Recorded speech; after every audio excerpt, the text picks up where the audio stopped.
folds and patches, stories grow. Stitching secrets we all know. Patchwork of laughter sewn in time. A spool of joy on every line.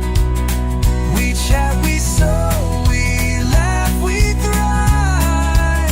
Stephen and Walter, our life.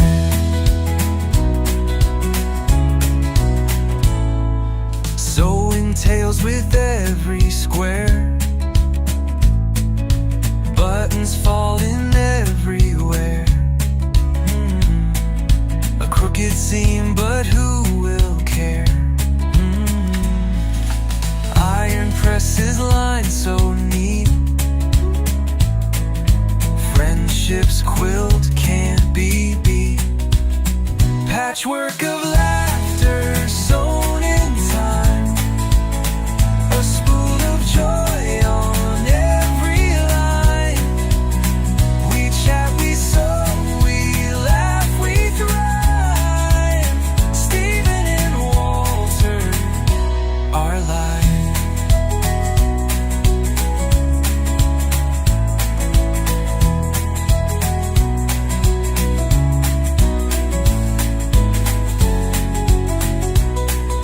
Sewing tales with every square. Buttons falling everywhere. A crooked seam, but who will care? Iron presses lined so neat. Friendship's quilt can't be beat. Patchwork of laughter sewn in time. A spool of joy on every line. We chat, we sew, we laugh, we thrive. Stephen and Walter, our life. Our life.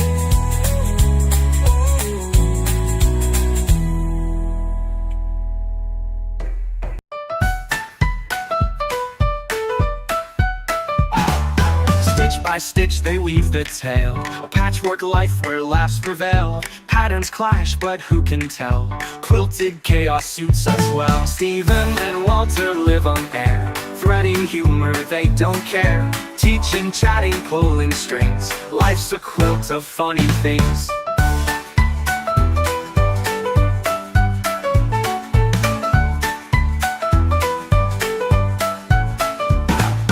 Pins and needles, jokes abound. Sewing secrets they have found. Fabric flying all around.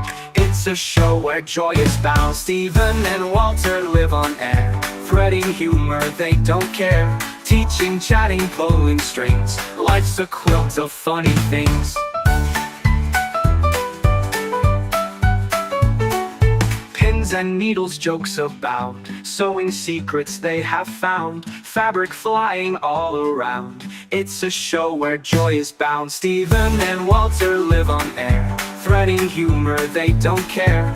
Teaching, chatting, pulling strings. Life's a quilt of funny things. Pins and needles, jokes abound. Sewing secrets they have found. Fabric flying all around. It's a show where joy is bound. Pins and needles, jokes abound. Sewing secrets they have found. Fabric flying all around.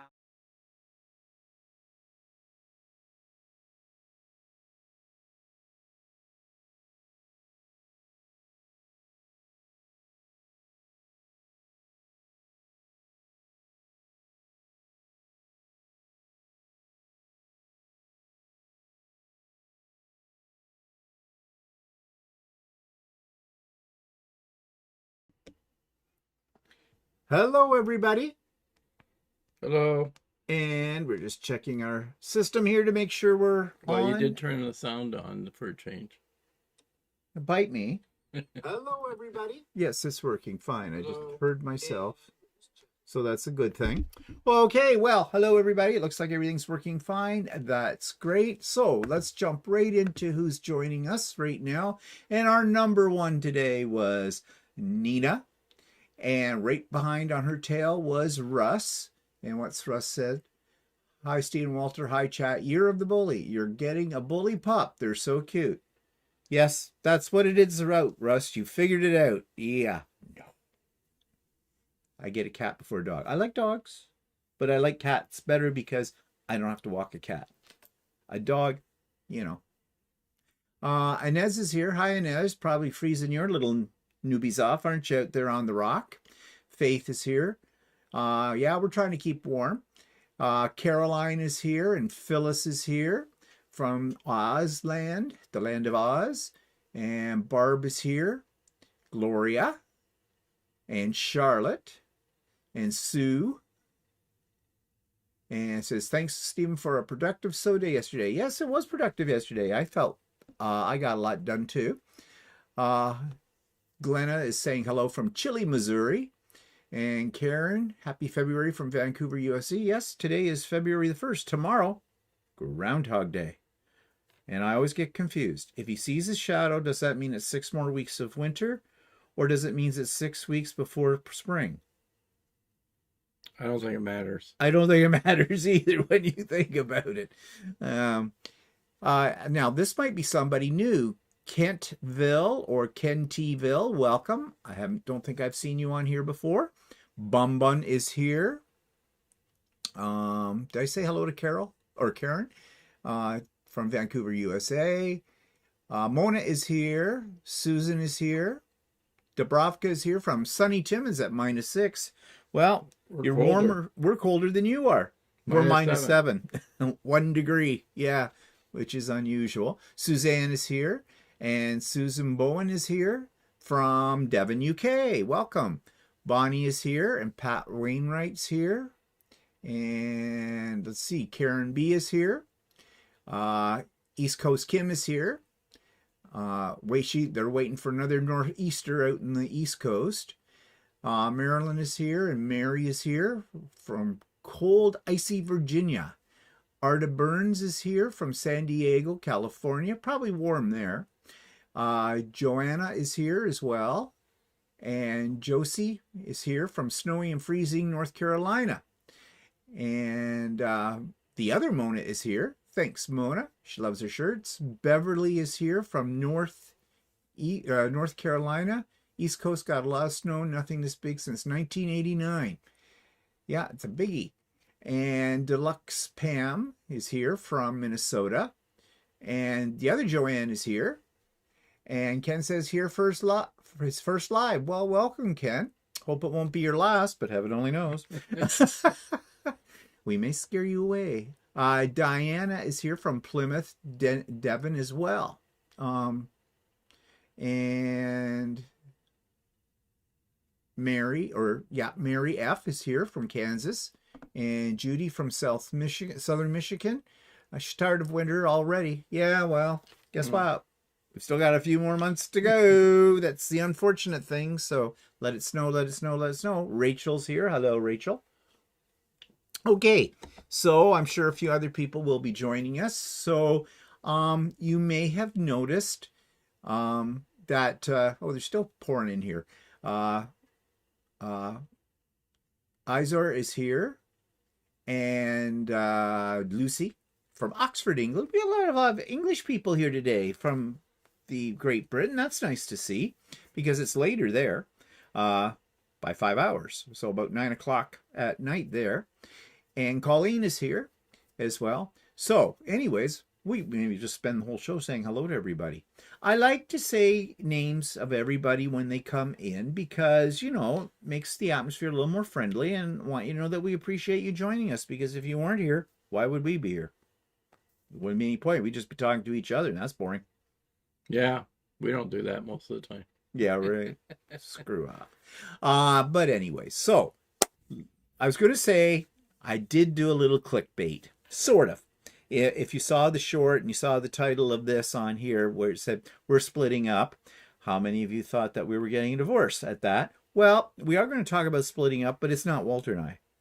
And we're also going to talk about bowling. So we kind of got two things going on today, plus all our usual stuff. So I don't know how far we're going to get with any of this, because you know us, we go off on a tangent all the time, but that's okay. That's the unique quality about our lives, that we just don't stay on topic. Okay, so let's take a look at what we've been up to. Just quick previews. These are things I'm going to talk about in more detail on my channel next week on the Idiot Quilter. But of course, you've already seen this, but I'm going to show it again because I'm very happy with it. And that's the Quilt of Valor quilt, my design. And I think it turned out great. It's all quilted now. Swirly maple leaves are in the quilting design. That's kind of the one quilting design I use on all my Quilts of Valors. And the other thing I've started on, but I haven't got much to show you. I was working on this yesterday, and this is going to be a table runner. It's an in the hoop design. It's actually, I've got pieces in here.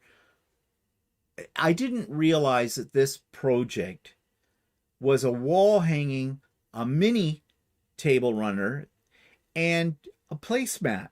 And I kind of got pieces, like those green pieces don't belong with the purple pieces. So I'm still sorting this out. This is why I have numbers on them, to figure out what pieces I need for what. So more about that on the Idiot Quilter, maybe more of it done by the Idiot Quilter. I have no idea.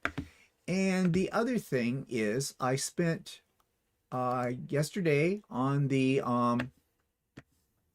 sew day working on, just trying to find the right thing here. Here we go. On that table runner and on this. And I finished the pattern today. And this is the pattern instructions for this quilt. But it is designed, that's all, I don't have any more of it to show because I'm not showing you the rest of the pattern. This is designed, though, that you could use it with any panel that you may have. You don't have to make it as a Quilt of Valor. And so I think it'll work with a variety of things. And, you know, you always get these panels, or at least I do. And I don't like working with panels, but then I see one and I go, oh, I really like that. That's really cool. And then you don't know what to do with it. And a lot of people just end up throwing borders on it and, you know, making it into a quick little quilt project kind of a deal. Well, I want to do more than that with it. So I have designed the pattern so that you can do more with it, with a quilt or with a panel. And I'm going to go through my little box of panels, and to test my pattern, I'm going to make this again, but I'm going to do it totally different color scheme, a different panel, not meant to be a Quilt of Valor kind of thing, and see how that all works out. And when I've worked out the kinks in the pattern, then I will make the Quilt of Valor version available to the Quilt of Valor people for their store, the Canadian chapter that I deal with, if they want it. And the other pattern I will probably not give, I think I'm going to give it as a swag gift for the retreat. And then after the retreat is over, then maybe I'll make it available to everybody as a freebie. I won't charge or anything for the pattern at all. I don't sell my patterns. And speaking of which, if you're new here, if you go to the show notes box, you will find a link to all my other previous patterns, and they're all free. And you can download them. They're all PDF format. So yeah, I've been a busy boy. And I learned a lot along the way about EQ8 and some other things while I was working on this pattern. So this was a learning experience, and it was a very valuable learning experience. So that's what I've been up to. What have you been up to? Well, I'm sort of slowly working on this shirt, but I started it yesterday, but I didn't get very far on it. I was looking at another shirt that you had that I made a long time ago that had a hole in it. Remember? Oh, what? The one that you couldn't fix? Yeah, I looked at it. I couldn't fix it because somehow the sleeve got ripped right out. I don't know how that happened. It's like it got caught in the washing machine or something like that. How Or would it get something. caught in I the don't know washing what machine? the fabric actually. Either the fabric disintegrated or it ripped. Well, either way, that's the first one I've ever Yeah, had anything I under. don't know. And that was one of your very earliest shirts Because too. the only way I could fix it is to put a new sleeve on. And Yeah, you weren't I don't have that fabric anymore. And if I did, it would look stupid because it would have a brand new sleeve on it. Yeah. Well, we won't worry about it, but I've saved the fabric. Well, mind you, I could rip out both sleeves and put like a different I don't color think sleeve. it's worth it. I got my runny's worth out of it. So I'm working on this shirt. I've showed it before. Put a couple pins in the front so that it hangs decently. I have to put the sleeves in yet, so it looks like a ledger. I think it looks pretty good. Yeah, it does. It's kind of unique. But I'm going to put a black collar on it, and then I'm going to put black ends on the sleeves. And I'm not sure if I'm putting a pocket on it yet or not. So, but yeah, so I think it'll look kind of interesting with black collar and black sleeve end. What do you call them? Sleeve ends. I don't know. Cuffs. Cuffs. Yeah. Whatever with it. So obviously it's not for me. It's for Walter. Yeah. Not my colors anyways. So yeah. Actually, Mike got a hat that I bought in Amsterdam that looks similar, has a similar color. Oh yeah? Yeah. What, baby poop yellow? Yeah. Yeah. Baby poop yellow. Yeah, that's why it's not my color. I don't like anything that looks like baby poop. A few people have come in while we were talking here. Arda Kevin. Julie's here. Hi, Julie. Tangents. Gotta love a tangent. Is that what the design is? Tangents? I don't remember my math. Wasn't tangents? No, yeah, maybe, yeah. With, you know, sine curves and stuff like that. I don't know. That's a long time ago. Thank you, Gloria. Sherry is here. Just looking, did we miss anybody? Oh, Joanna is here as well. And Gloria loves that material, Walter. And so, okay. So that's some of the stuff we've been up to. So coming events, past events, Sewing with Stephen on Wednesdays, you know the drill. Everything's in the show notes box there, the link in the whole bit. Again, we have a few people get confused because we had pop-up sew day yesterday, and always in my videos the week of the pop-up sew day, I've always put the link for the pop-up sew day there. So there's usually 2 links in those weeks, because there's one for Sewing with Stephen and there's one for pop-up sew day. And every time I get somebody who hits the wrong link. I know it can be confusing because there's a lot in the show notes, but just read carefully. In the very first line of each of those links, it will tell you what the link is for. It's there. If you click on the wrong one, well, that'll be the wrong date, and yeah, you won't be going too far too quickly because can't let you in. And I can't, in some cases, I see it. It comes up in my email that someone has hit the wrong link, but unless I have you on my mailing list, I can't send you a reply, because I can't send a reply because of the way Zoom does that, to tell you, hey, here's the right link. Sorry, you got to hit this one. So yeah, just read. It's in the top line. That's all there is to it. Okay, so yesterday's pop-up sew day, as we already said, we had quite a few people. I think at the height we had about 30, and that's pretty good. And people were getting things done, and there was some enabling going on, as there often is. And I got a lot done too, which was great as well. So yeah, next one, you're wondering when. Right now, tentative date, I have not written this in stone yet, but probably will be February the 21st. So that's not that far away. We're talking, what, 3 weeks? 21 days, 20 days. Yeah. Okay, fine. Do the math. I'll have a drink. So yeah, the 21st of February will probably be the next pop-up sew day. Now, retreat. Okay, I gave you an update last week. I've got all my speakers all lined up and everything like that, and I know what they're going to be talking about. But I do want to add one note, because I don't think I told you accurately one of my speakers or background.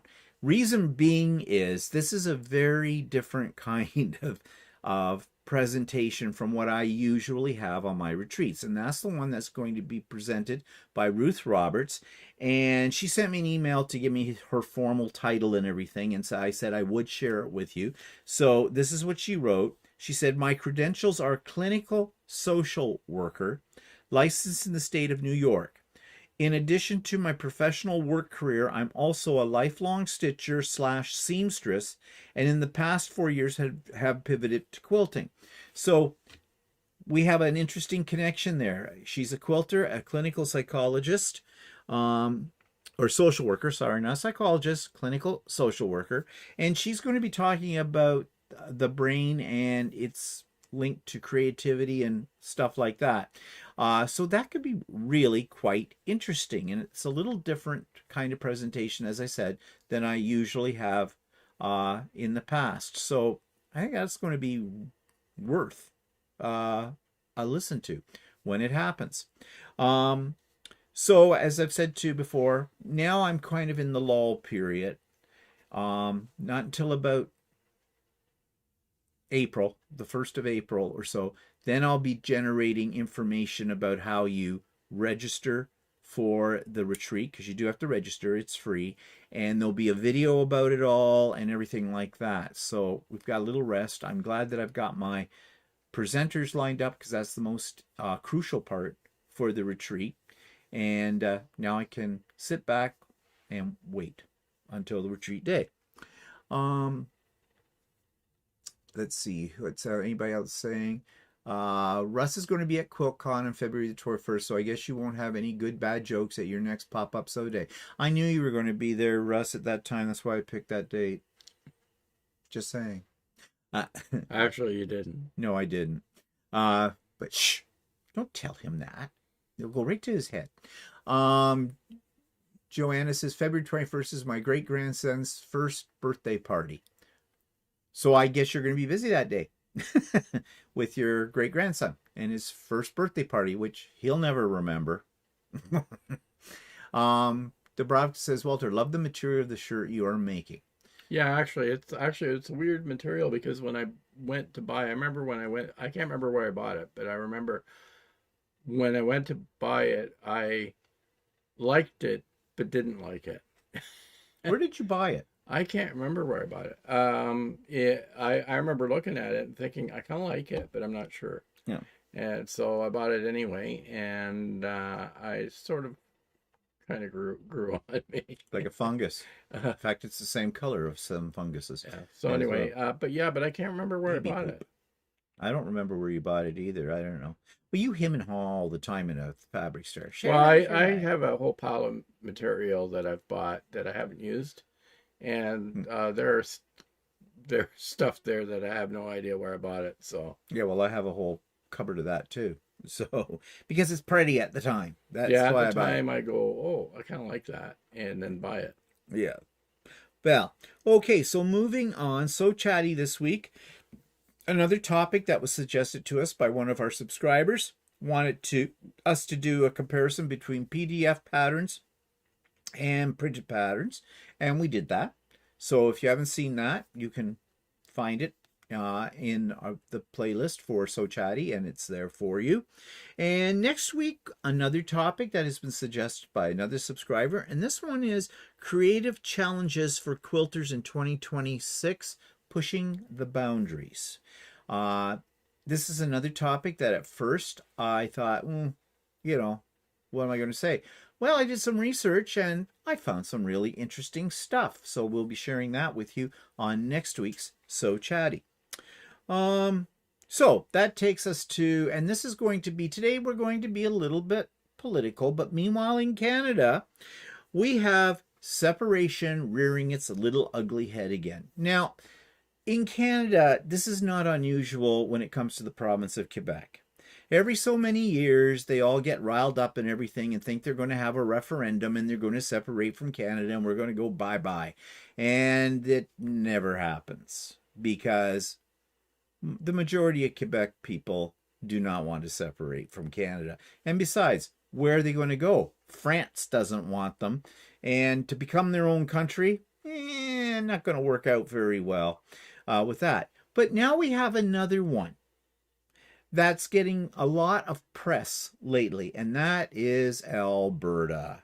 Of course. And I'm sorry if any of you are from Alberta, because I'm going to say very derogatory things about your province. Because really, well, I can sum it up this way. Alberta, Texas of Canada. That probably says it all. However, the majority of Albertans have no desire to separate from Canada. There's some shit disturbers in their province who have no brain whatsoever and think it's just a matter of having a referendum, and if they get enough people to say we're going to separate, off they go. Like you could undo the zippers on either side of the province and peel them off the map and put them somewhere else. Not going to happen, okay? But right now the press is giving them a lot of time for this, which they shouldn't be doing, but you know the media, right? If it bleeds, it leads, and so away they go. Well, we thought we'd talk a little bit about it. There is an article I want to share with you. Let's find it here. So this explains a little bit about what their grievances are with the rest of Canada. They talk about the current status as of this month. As early as 2026, the movement has gained significant momentum following the 2025 federal election of Prime Minister Mark Carney. Referendum petition. Elections Alberta has approved a formal petition by the Alberta Prosperity Project. This is the name of the radicals, to force a referendum on independence. Yeah, but they have to have about 178,000 signatures, which represents 20% of the electors, by May 2nd to trigger a vote. Yeah, I don't know how easy that's going to be. And then they talk about the controversy with the U.S. ties. Recent reports that the APP leaders met with Trump administration officials to discuss a $500 billion line of credit have sparked outrage in BC. Premier David Eby labeled these actions as treason. Yes, that was in the news too. This is the Premier of BC, which is right next to Alberta, and he's calling them treasonous because it is. However, it is an old term. But a $500 billion line of credit. All I can think about when this comes up is from the Mike Myers movie, Austin Powers, when, what's his name, Dr. the villain in it, yeah. And he goes, we're going to hold him for ransom for $1 million. You know, like, yeah. I couldn't see this happening in any way. But the issue here is that there was this suggestion, and I don't know how true it is. Some asshole in the Trump administrations mentioned something about Alberta came to them, but then they said there hasn't been any talks. I think that was Scott Bessent. Yeah, well, here's, like I said, a-hole. No, I mean, $500 billion line of credit. I could buy a lot of filament or fabric. Who's going to pay that back? Yeah, really. So you can see how ridiculous this really is. But the whole thing is, what's really pissing off the premier out in BC and other Canadians is that this idea that you're going to separate yourself from the rest of Canada. And why? Well, here's their grievances.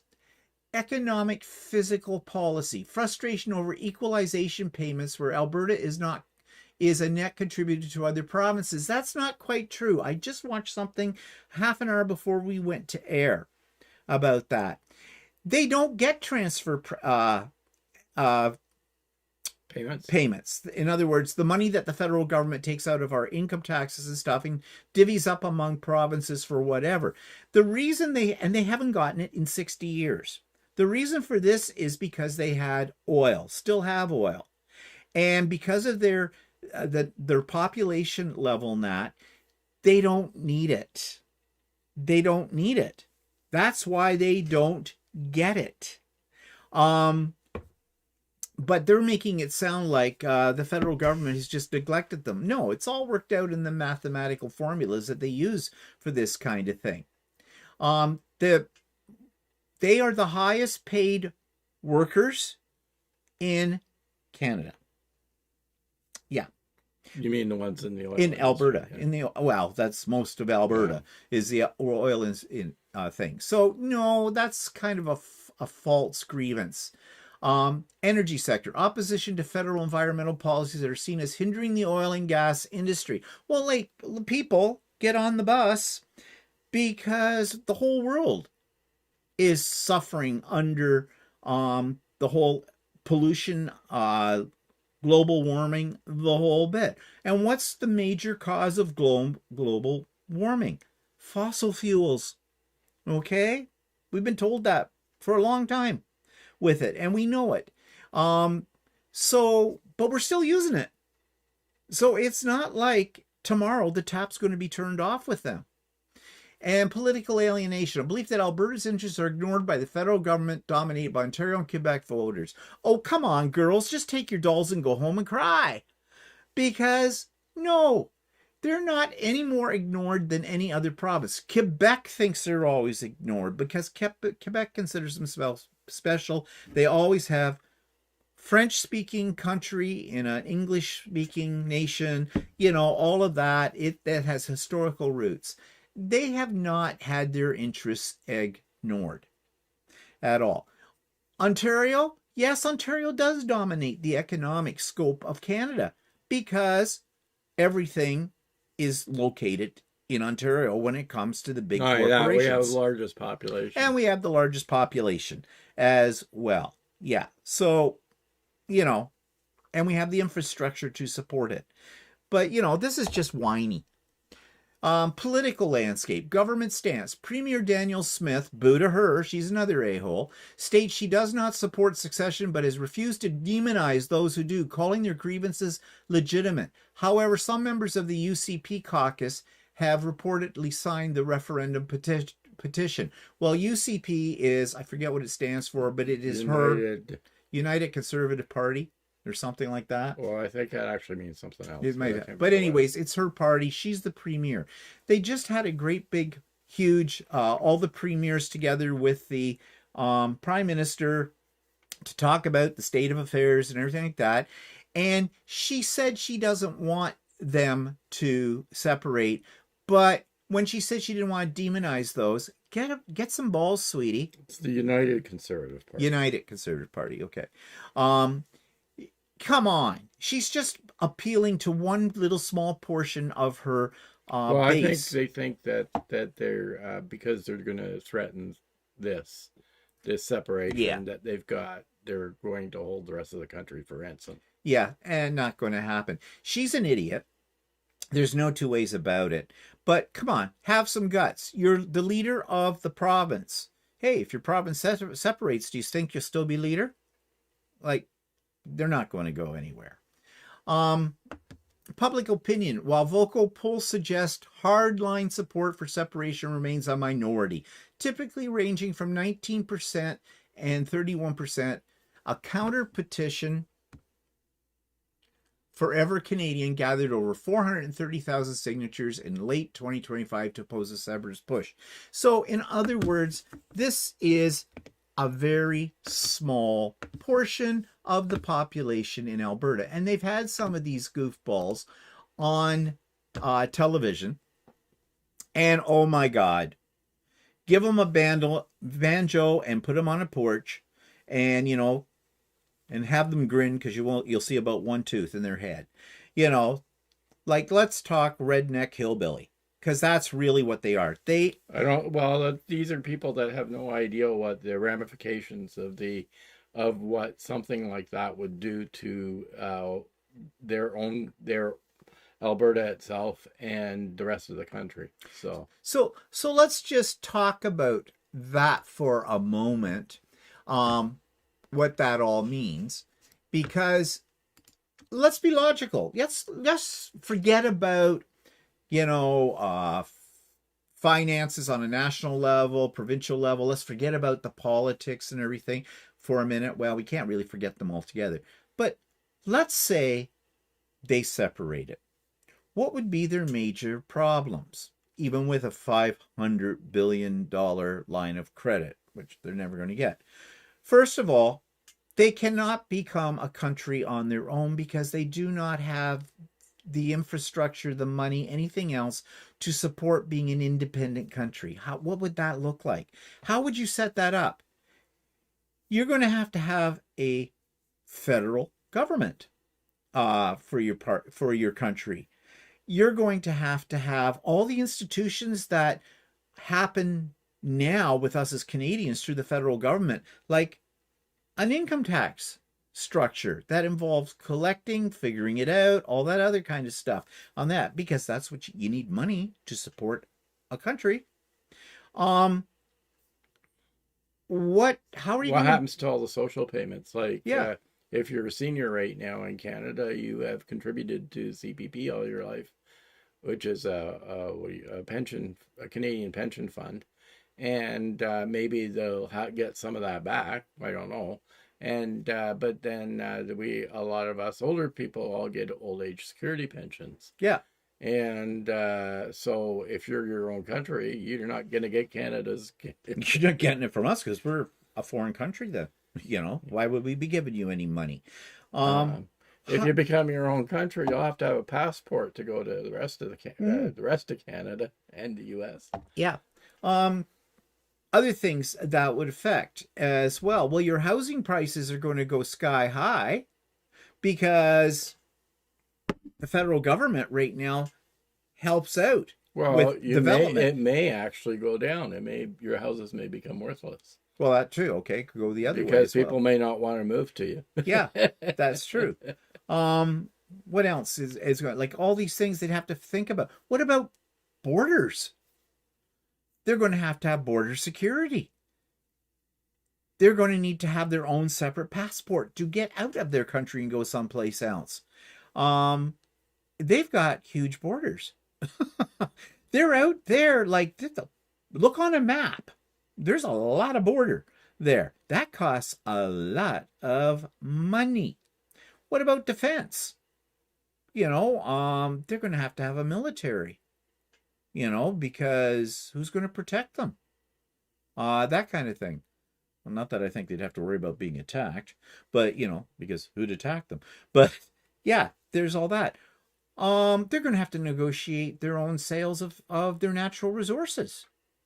And not only that, it also depends. Like, if you've got national businesses there, you're gonna they may move out of the province. That happened in Quebec when Quebec said they were going to separate in the 70s and 80s. A lot of businesses in Montreal moved out of there. Yeah. So they've got that. There is so many problems. And those lugheads who are pushing for this are not in positions where they can actually, they have any expertise in this kind of thing. You just can't turn around and say, well, we want to separate. Bye. Okay, take a vote. Everybody said we want to go. Bye-bye. Yeah. I mean, if it was that easy, Quebec would have been gone a long time ago. Because they try every so often and it never gets off the ground. No. Now, they think they're so horribly done in by the rest of the country. We want Alberta. We don't want them gone. But we're also not going to be held, the rest of the country is not going to be held hostage to their interests either.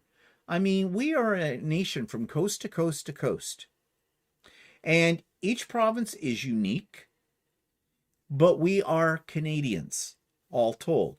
Not Albertans, not Quebecers, not Ontarians. We are Canadians. So, yeah. But if the only thing that really bothers me about this is, to the stupid people in Washington, this might look like we have some holes in our foundations. We have a weakness. And they might want to try to play on that. It won't get them very far. But you know what they're like. And they spin lies about everything. So, yeah, do we need more aggravation? Not really. Yeah, especially right now. Yeah, we got enough right now. So anyways, this is something you'll probably hear on the news if you watch anything that comes out of Canada. I know there seems to be an iron curtain between Canada and the United States when it comes to communication. You don't know. We don't get our weathers. Yeah. You don't even see us on a map. The only time you hear us is that you blame us for all the cold air. Yeah. But let's see. I'm just looking at, Barb says it was turned into a big mess. It would be a big mess. Pat said she had a good time on the pop-up soda day. That's good. Hi, Pat. So anyways, we thought we would just tell you about that because these are things that we have in our country that we're dealing with. It's not something that I'm losing sleep over. There's a lot more important issues than listening to a bunch of little crybabies go. Oh, so it's not going to be overnight. It won't happen overnight, no. So it will be interesting to see, well, one, if they ever get to a referendum. I mean, yeah, stay tuned. Okay, so let's move on to one thing I want. Now, this was sent to me by one of our subscribers, and I think it's worth reading to you. It was originally created by another content creator on YouTube. Some of you may be familiar with this person. I am not. Her name is Charlie at the Stitchery. And this was passed on to me by one of my subscribers. And I'm going to read it to you in its entirety because I think it is a very thoughtful thing. This is from an American commenting on what's going on, of course, in the States right now. And we all know what's going on. But I think she really kind of caught the mood very well in this piece. So she writes, I want to say thank you for the lovely comments and encouragement and solidarity you so kindly gave on my last post. To be honest, there was stuff I want to say that day, but I deleted it and left a short message because there's an unfortunate side effect of sharing on the internet. Oh, don't we know that? Yeah. You see, it's not just the current events happening around us that sadden and anger and even depress me. They do, don't get me wrong, but often it's the response to those events that stabs deeper and leads me closer to despair. It's the shock and horror of seeing people loudly announce their hatred or apathy or self-serving desires that makes me question the humanity of humans. And every time we share our grief and anger and empathy online, people crop up to send those messages telling us we're wrong, telling us to stop being political, which is the dumbest thing I have ever heard when you're talking about the lives and safety of our fellow human beings, proudly telling us they support the current atrocities and even hope for more. Well, you want to know something? She is a content creator, but there are many of us content creators that know exactly what she's talking about. I do. Personally, I have been attacked because of things I say on here, and I make no apologies for them, and you people know that if you've been here any time with it. She goes on, she says, we get these reminders of hatred sent right to our inboxes, left right in our comments, not from the people in power, but from people who could be our own neighbors, our own family members. And I so applaud and admire everyone out there who can handle that, who can take those constant, clear reminders delivered right to them and keep posting, keep sharing, keep finding humanity and believing in kindness and nurturing hope. I'm really trying to learn from them and do better. Obviously, she's had comments on whatever she has said on her channel that have upset her, and I get it. Because the reality is that for every one of those hateful, self-serving messages, there's a plethora of comments from people who are kind and sad and angry and empathetic and fighting for change. Maybe there's 10 or 20 or even 100 for each single comment of hate.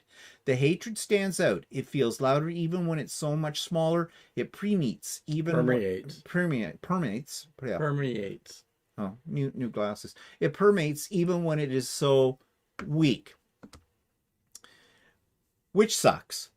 Let's just be freaking blunt about it. It sucks that hatred will always feel so much louder than kindness. But you'll all have been so loud with your kindness over the last 2 days. Thank you for that loudness. I want to go ahead and share what I was originally going to say on Monday. So obviously she got reactions to what she has written here from people that really disturbed her. But she's decided to be brave about this and not let the haters get to her. I'm afraid I don't have much to say this week. The events in the world in my country, and particularly in Minnesota this last month, have really built up, and I'm struggling against that tide pull of despair. A friend of mine was saying how hard it is to process that at the same time there are so many of us who can't even bear to kill a spider, and also so many people willing to justify the murder or mistreatment of human beings living on this planet. And yeah, my practical, logical, data-forward brain wants a census of some sort, a count of people who have kindness and empathy in their hearts and believe all human beings should have equal rights to life and safety, and a count of those who hold hands with hatred or turn a blind eye to anything that doesn't directly impact themselves. A count so I can find out if there are more on the side of kindness, so I can figure out if this world, this society of human beings, is even worth struggling to save. I know there are more on the side of kindness. My brain wants to believe there are more who stand for kindness. It wants to believe that those who thrive on hatred are just a loud minority, a group more likely to grasp at and achieve power. But I seek reassurance constantly that we are not going to drown in this pool of hatred they've created. And sometimes that reassurance is harder to come by. It's harder when I'm reminded that the loud, hateful minority is standing on the backs of many, many quietly self-serving people who will accept lies and close their eyes and justify horrific acts and pretend nothing is wrong just so they can live in some manufactured sense of peace. Okay, I guess I had something to say.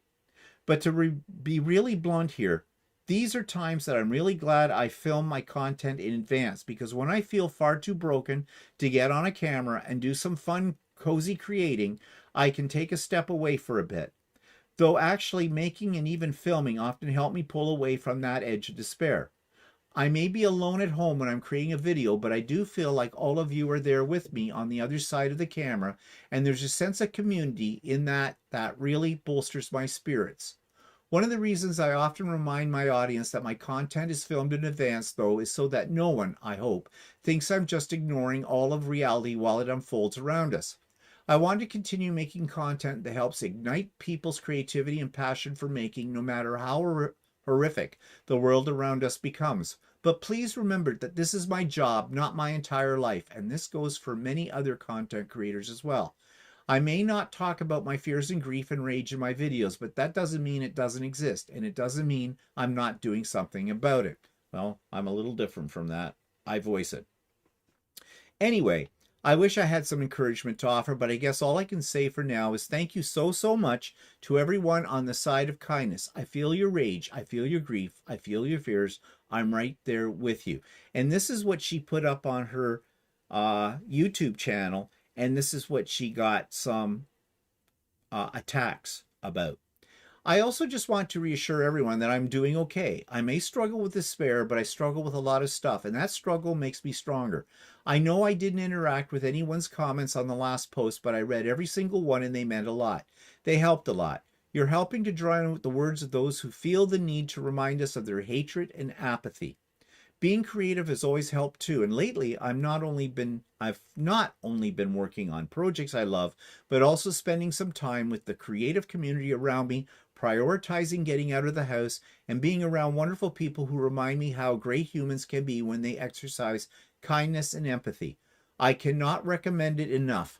Prioritize being with other people, even if you're an introverted hermit like me. It's worth it.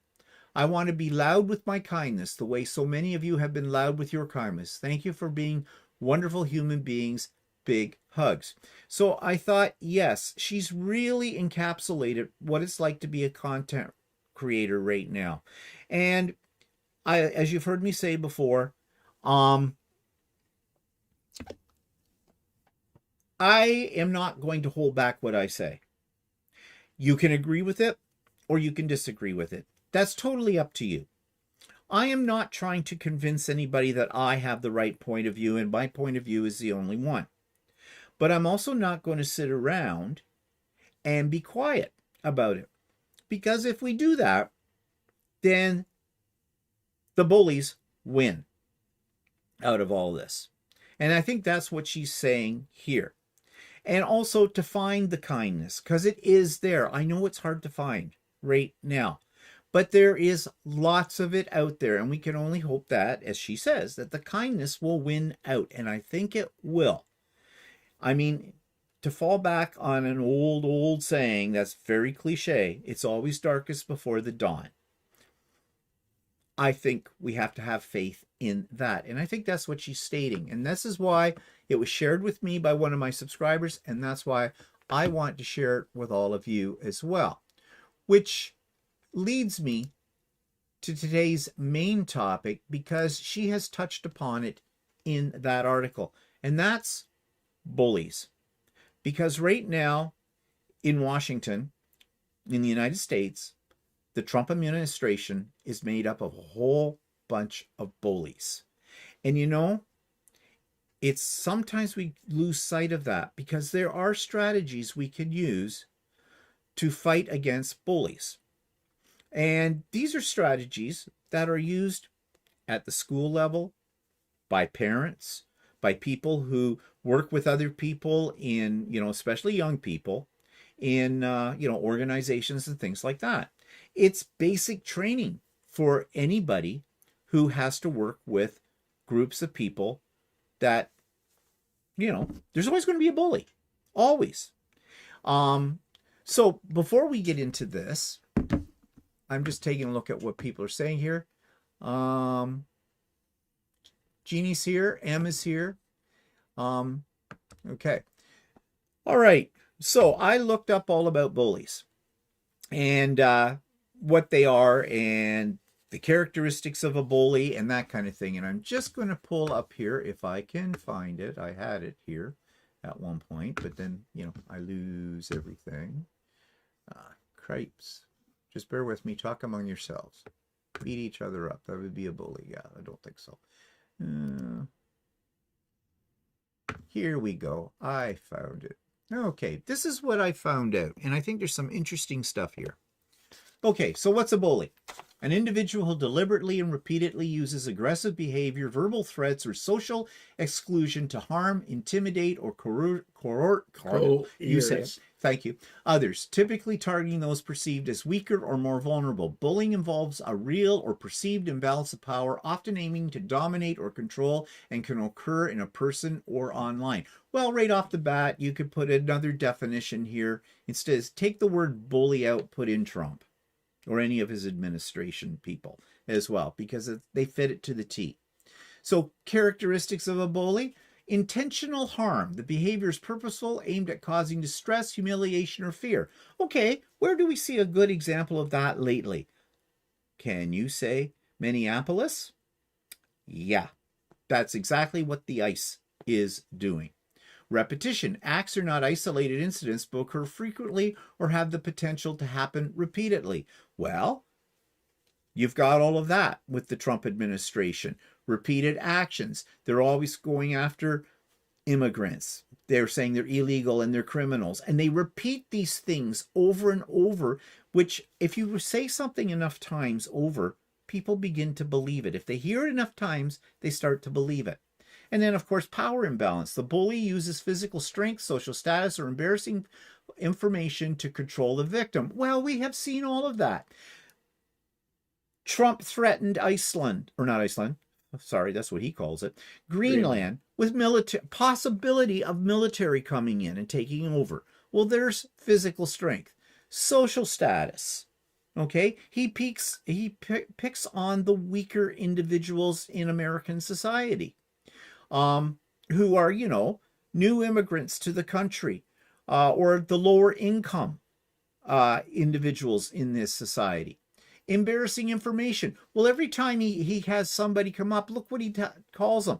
He embarrasses our prime minister by calling him governor of the 51st state. And calling him by his first name. And calling him all the time by his first name. Showing disrespect there. And that's embarrassing. And any of his enemies that he doesn't like, he calls them names like Piggy. The reporter, he called it Piggy. Very undiplomatic language, to say the least. So he uses all these things. Lack of empathy. Bullies often lack guilt or empathy for their actions. He doesn't care about anybody except himself. And there are so many examples of that, as we can see. As a leader of a country, isn't he supposed to have as his priority the welfare of his citizens, of the people who put him in power? Well, he's abandoned all of that for sure. So, what are types of bullying behavior? Well, physical, hitting, kicking, pushing, or breaking belongings. Okay. Have we seen any examples of that? We haven't seen him really hitting and kicking and pushing, but he does it emotionally. Or he gets people to do it for him. Or he gets other people to do it for him. Verbal. Oh, name calling, mocking, threatening, or making inappropriate comments. Oh, yeah. Yeah, we have lots of examples of that. I mean, the internet is rampant with parodies of what he's doing. The talk show hosts talk about this all the time. Yeah. Social, relational, spreading rumors. Oh, yeah. Purposeful exclusion. Oh, yeah. Or ruining reputations. Oh, yeah. He does all of that, and his administration does all of that. Cyberbullying. Harassment via electronic technology, including social media, texts, or emails. Well, look at Truth Social. And Twitter. And Twitter. What he's doing there all the time, just constantly writing lie after lie and harassing individuals. Bullying is distinguished from typical peer conflict as it involves a persistent, one-sided, and hostile misuse of power rather than an equal argument. Well, he's done that. He's above the law. He does everything he possibly can to get what he wants, and he ignores when he's told, no, you can't do that. That goes against the Constitution or against other laws that govern the country. What makes a person into a bully? Now, this is the thing, though. We all, I think, can agree that he fits the bullying to a T. But why is he this way? What makes a bully a bully? Bullying is a complex learned behavior rather than an innate trait. It typically stems from a combination of environmental factors, personal insecurities, and social dynamics. Okay, let's see. Environmental factors. He grew up rich. The man doesn't know how to buy groceries. In fact, he didn't know that word at one point. He also didn't know what a stroller was. He didn't know what a stroller was. His own children, he has neglected, and look how they're turning out.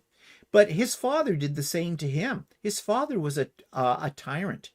Any of the documentaries I've seen on his background and on his father was a horrible individual. And he treated Trump, his son, horribly as well. So, if this is what you're growing up with, how else are you going to turn out? What are you going to become? Yeah, a bully. Does he have personal insecurities? Oh, yeah. Look at him. He's orange. Why does he have to put tanner on? Look at the way he combs his hair. He's losing it. He's been losing it for a long time. He's got some kind of bruise on his hand. He's covering it up with makeup. I mean, those are all superficial cosmetic things, but they all suggest insecurities. He has to make fun of women. Grab them by the you-know-what. When he said that famous line. He's derogatory to them. He's demeaning to women. He treats women as if they are a weaker, lower on the scale. And that makes him feel like a man. Really not. Shouldn't. But yeah. So personal insecurities there. And social dynamics. Well, he surrounds himself with people in the money business. And he surrounds himself with people who are yes people. Whatever he says, they jump right into action for whatever their reasons are. Probably they have a lot of insecurities as well. So what's the primary drivers that transform a person to bullying include environmental influences and learned behavior, like home dynamics, exposure to aggressive behavior, frequent conflict, or lack of parental involvement can lead children to view aggression as a valid tool for resolving issues or getting their way. Well, like what I just said about what I have read and seen about his home life, the way his father treated him. Modeling. If a child sees siblings or influential adults using power to intimidate others, they may adopt the same tactics.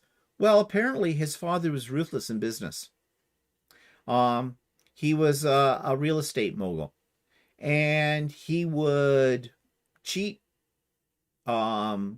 use, abuse to get whatever he wanted. And what he wanted was money. So, of course, Trump worships the almighty dollar, because for him, the more money he has, the more power he has. And he doesn't care how he gets it. Look what he's done with Obamacare and the healthcare system in the United States. People's insurance rates are going sky high, double, triple in height.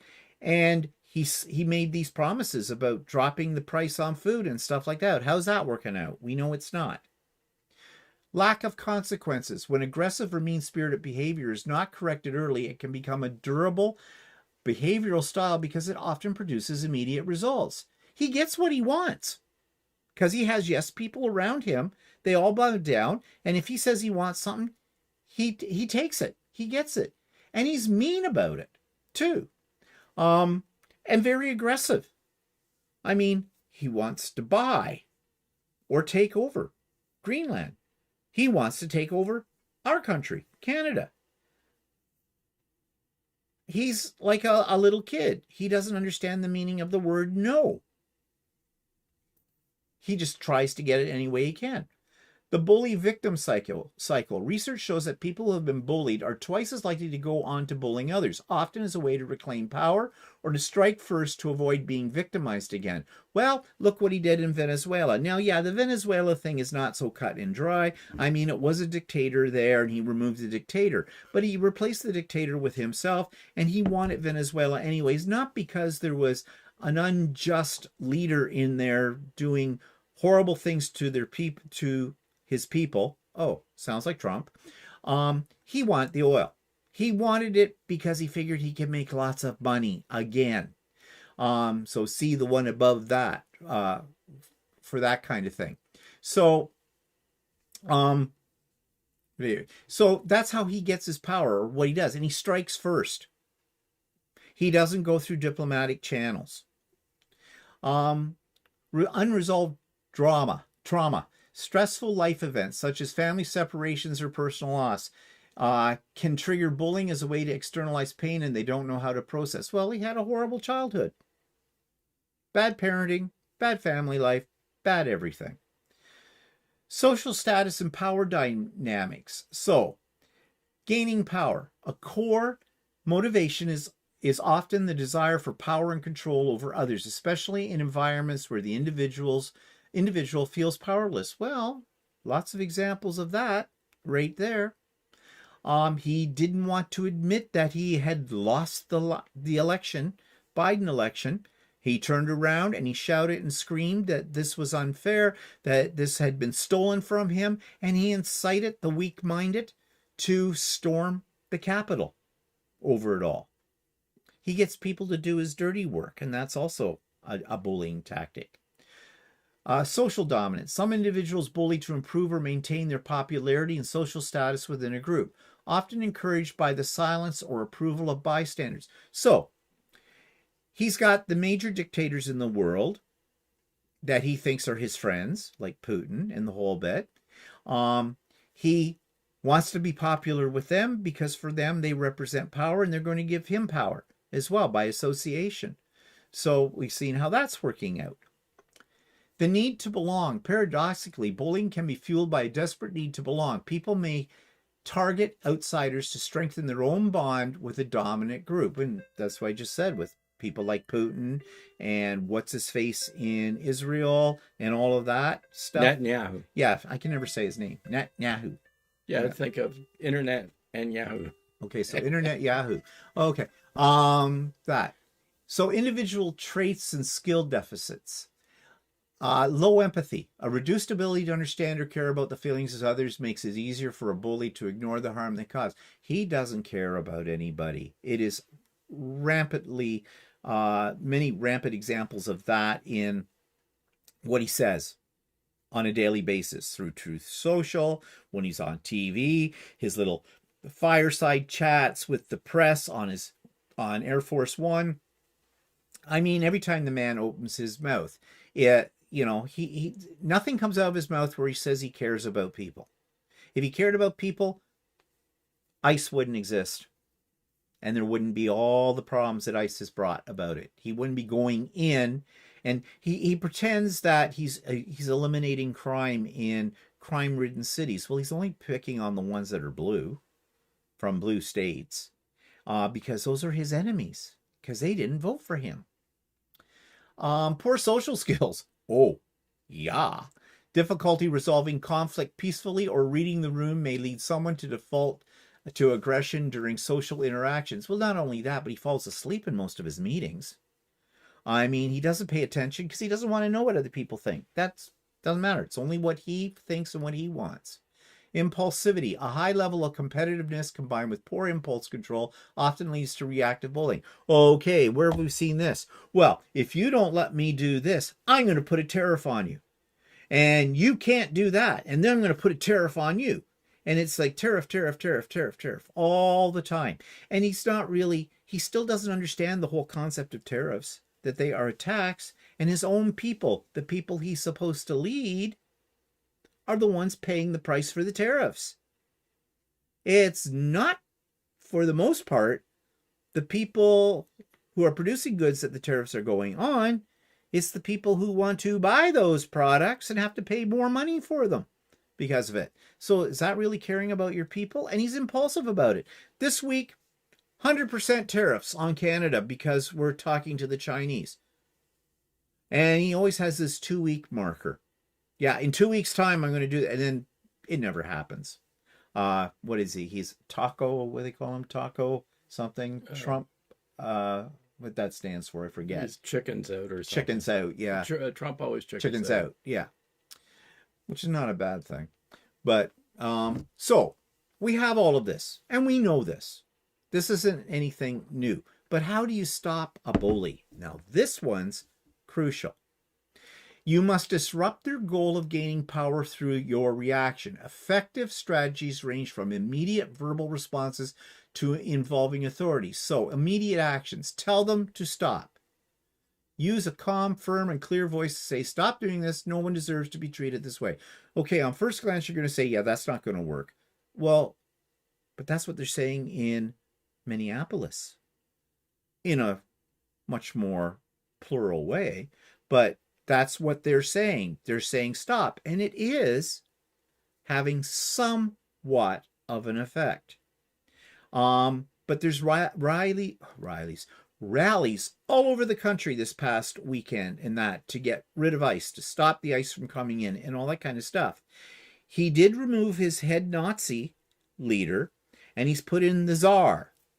And some say that that sounds like he's reacting to what the Minneapolis people are doing in the other protests out there too. He's softening things a little bit, but time will tell. If we go back to where it's impulsive, that's today. Who knows what tomorrow will bring? Ignore and walk away. Bullies often seek a reaction. Acting as if you don't care or are bored removes their incentive. Okay, well, again, they're talking about this at the individual level, maybe when you're dealing with a kid or something like that. But since he's a big kid, places like, the performing arts, they're refusing to perform at the newly named Trump Kennedy Center. Reaction to him. So that is ignoring and walking away. Some countries in the world have turned their back on him. He's not getting a reaction from them that he wants. So, yeah, those strategies are there. Stay calm. Practice deep breathing or count to 100 in your head to avoid showing anger or sadness, which can fuel the bully's behavior. I think this one's very crucial right now because he incites emotions, negative emotions. People are feeling despair right now, especially, the ones that are living in states where he's thrown in ICE or in cities where he's thrown in ICE and everything. Staying calm is very difficult to do when you're being threatened like that. But I have heard the protesters all say it's a calm, non-confrontational protest, a peaceful protest, but very hard to do.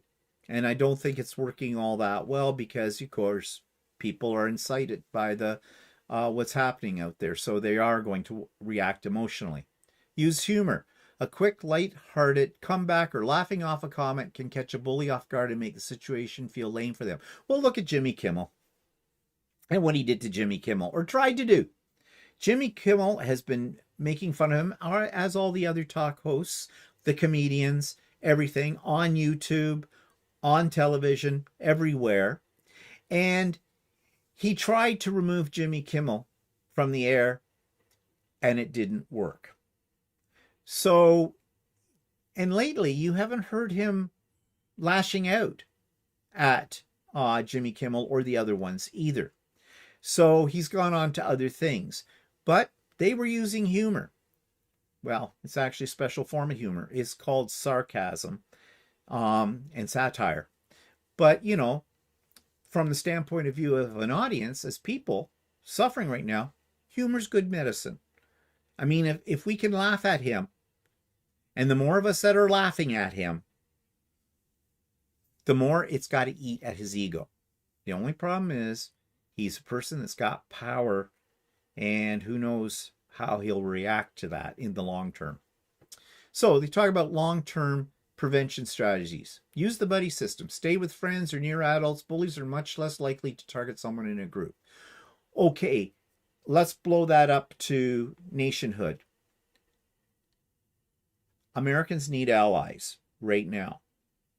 They need to see themselves outside of their own country. You need us. You need Canada. We're on your side with the average people, but so are other countries in the world, and they shouldn't dismiss them.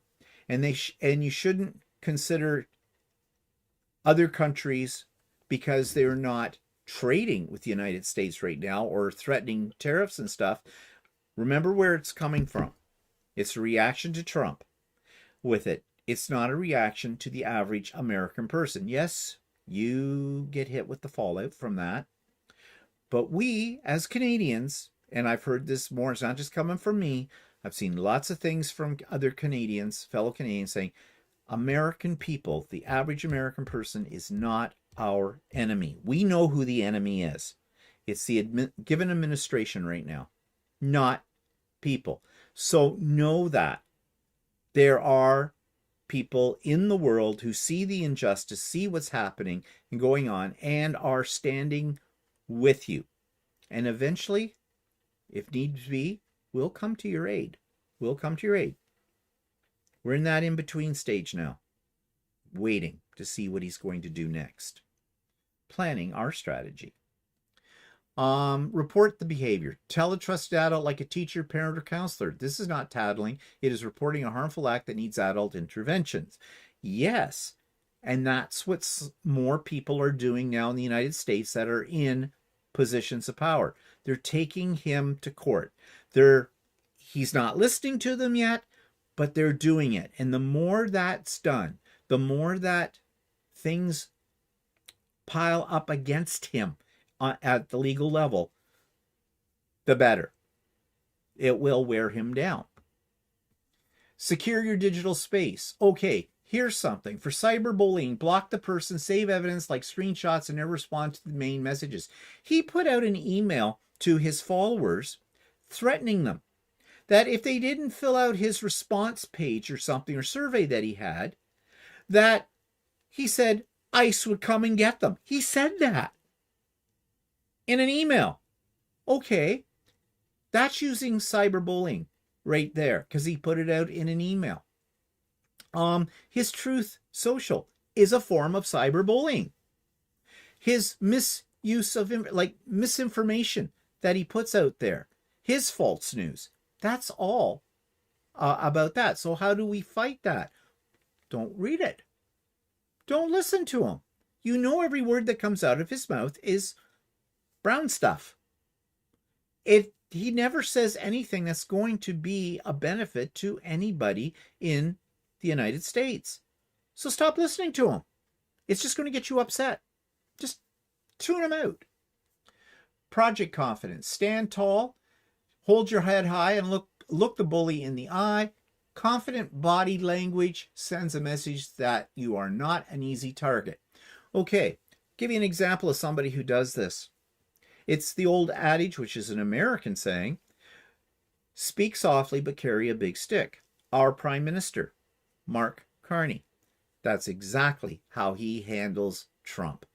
He projects confidence. He doesn't let Trump get to him with his insults. It would be so easy for Carney to turn around and say, I'm the Prime Minister of the country. I am Prime Minister Carney. I am not Mark. And I'm not the governor. But he doesn't do that. He just moves on. And of course, when Trump says those things, it's meant to get Carney's goat. For bystanders, speak up. If it's safe, tell the bully, stop, you're hurting him. And this is something, too, I've seen in the videos about Minneapolis and that. If you see something, say something, do something. Now, I know when it comes to ICE, they're armed. And we've already seen examples of that they're not really afraid to kill people. So maybe you don't want to put yourself in harm's way in that. But at the same time, you can let other people know what's going on in your family, with your friends who may not be in these towns that are being hit by this, because there's so much misdirection in the news. It's good to inform them. Support the victim, walk with them, sit with them at lunch, or invite them to join your group so they don't feel isolated. Well, a lot of that's going on right now. People are showing their solidarity with the immigrant community, and especially in certain let's just say non-white communities as well. Get help. If you see a weapon or serious physical harm, find an adult or call emergency services immediately. Yeah, and some people say, yeah, what are they going to do? Well, the fact is you still reported it. If you and everybody else did that, they would be inundated with these calls, and they can't ignore them. They say important, do not fight back physically or bully them back. This often makes the situation worse, puts you in danger, and may result in you getting in trouble alongside them. And I think that's what the organizers of these rallies and things are telling their people. Stay out of harm's way. Protest from a distance.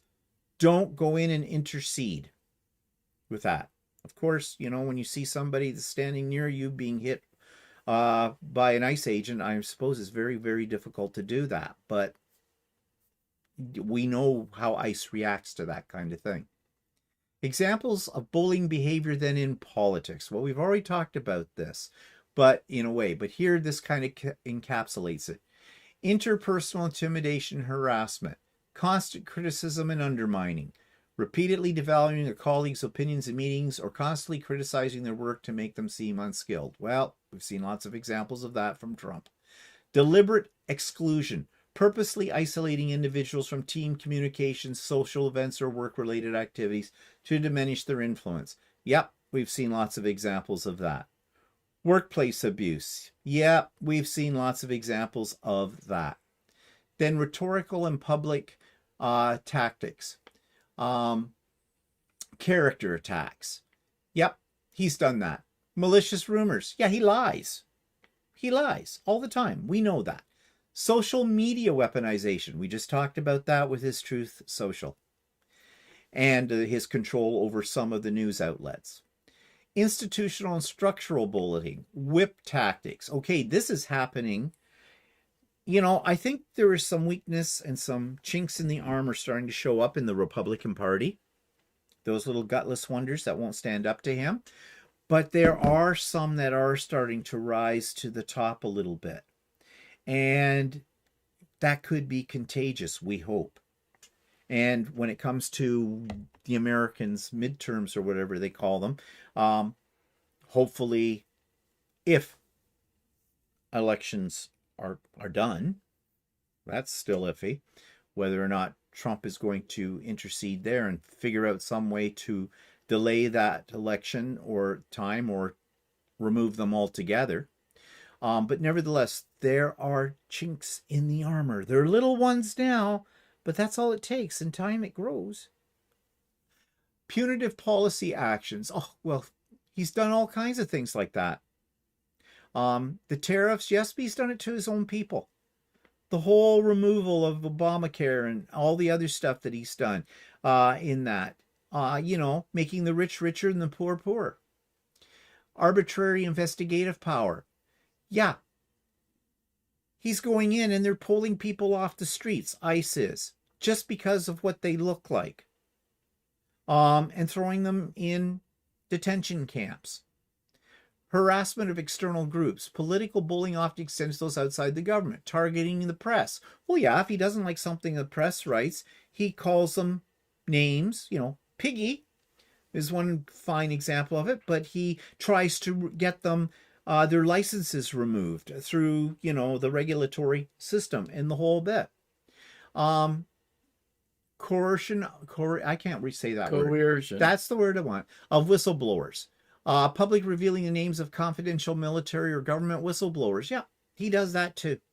All the time. If anybody gets in his face, he calls them out and he personality assassinates them and fires them too as well. So, yeah. As if anybody doubted this, we're dealing with a bully, but a bully on a very large scale. We have to beat the bully.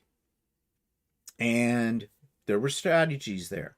They seem like they're small, but if you blow them up and put them on, if everybody works towards that, then he can be defeated. And I think said last week, don't give in to despair. There's still hope. And you're going to say, well, you're a Canadian. It doesn't affect you as much. You're right. But it does affect us. It does affect us because here's why it affects us. The United States are our friends. They always have been. Well, not during the War of 1812, but that we were British then, so that doesn't count. But you have been. We have worked together for many, many things over the decades. You're our friends. So we need to do what we can do to support our friends. We're not supporting your administration. They're not our friends. But they're causing us grief, and we would be horrible individuals if we stuck our head in a hole and didn't do, like, stand by you through all of this as well. And I think it may come down to, in time, where you're going to see more actions coming to support the average American people from around the world. Because this affects the world. This really does. As Carney said, we can't fall back on nostalgia. This is the new world order. So really, I think it's up to us as individuals collectively to make that new world order a better world order. So we'll see what happens out of it. But hang in there, Americans. What's the alternative? Okay, so that's kind of preachy, I know. But when I found these articles and that, I had to share it.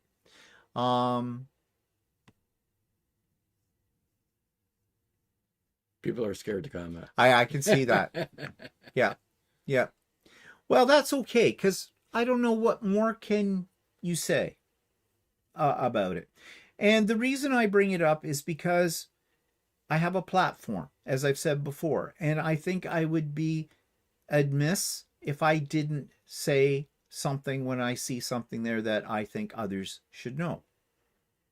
And obviously, there's 358 views right now, so other people are concerned about this too, which is a good thing. I know the ones that are diehard Trumpers aren't here.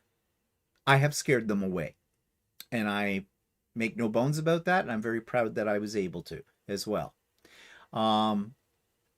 Wild Rose Treasures is here. Hello. Shadowwind is here. And Denise is here. And she says, sounds right to me, Stephen. I'm Stephen with a V. V for victory. Yeah. So anyways, yeah. Didn't really think this was going to be that preachy today, but I think it is a little preachy. I get it. I know that. You don't need to say in comments, I think you're a little preachy. I realize that, but I don't make any apologies for it. Next week, we'll try to be a little lighter. But it's hard. But we'll try. Mary says, I pray you're right. I feel like an island now. Thanks for this. Yeah, don't give up, Americans. You know, remember you have that thing called the American dream. Right now it seems like a nightmare, but maybe we can get it back on track. Maybe a new modified version of it though, with it. But yeah. Okay, so that's it for today. Anything you want to say, add to it? Did I suck all the oxygen out of the room? Yeah, you did. Thank us a lot. He's a bully. Yeah, I am. But I'm used to it, and I'm stand up to it, and I ignore him. What's your name, and where'd you come from? Yeah. Okay, everybody. Well, check in next week for my vlog and for the Idiot Quilter and for So Chatty and all those things there. Hope everybody has a good week. I hope you're staying warm if you're somewhere where you consider it cold. I know it's hard not to laugh at you people down in the southern United States. Russ sent me a picture of the snow the other day. And it looked like minuscule kernel of snow. Well, it kind of looked almost like someone had taken a salt shaker and just sprinkled a little on the ground. Okay. But I know for you people, that's a big event. Yeah. Okay. So have a good one, everybody. And